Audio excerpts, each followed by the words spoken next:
యెషయా గ్రంథం 41:4, 44:6, 48:12 వచనములలో నేనే మొదటివాడను కడపటివాడను అని తండ్రి అయిన దేవుడు తన్ను గూర్చి చెప్పుకున్నాడు.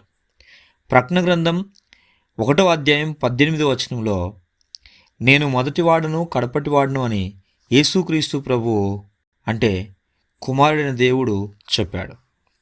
ఈ రెండు సందర్భాలను మనము ఆలోచిస్తే వీరిద్దరు కూడా అంటే తండ్రి అయిన దేవుడు కుమారుడైన దేవుడు నేనే మొదటివాడను నేనే కడపటివాడను అని చెప్పడానికి యోగ్యులు అర్హులు అని మనకు తెలుసు.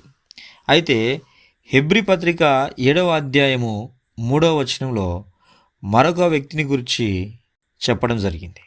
అతడు తండ్రి లేనివాడును తల్లి లేనివాడును వంశావళి లేనివాడును జీవితకాలమునకు ఆది అయినను జీవమునకు అంతమైనను లేనివాడు అని చెప్పబడింది. అంటే ఆయన కూడా మొదటివాడు కడపటివాడని అర్థం.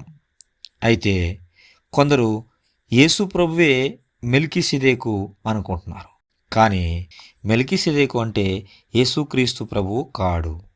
అలాగైతే తండ్రి కాకుండా కుమారుడు కాకుండా ఆదియు అంతం లేనివాడు ఇంకెవరున్నారు?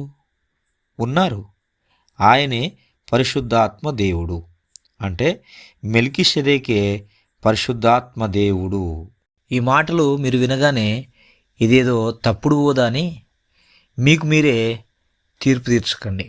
నేను చెప్పబోయే తర్వాత భాగాల్లో మాటలన్నీ కూడా విని వెలిచూపును బట్టి కాక న్యాయమైన తీర్పు తీర్చండి. నాకొక్కడికే అన్నీ తెలుసని కాదు, మీ ద్వారా నేను తెలుసుకోవాలి, నా ద్వారా కూడా మీరు తెలుసుకోవాలి.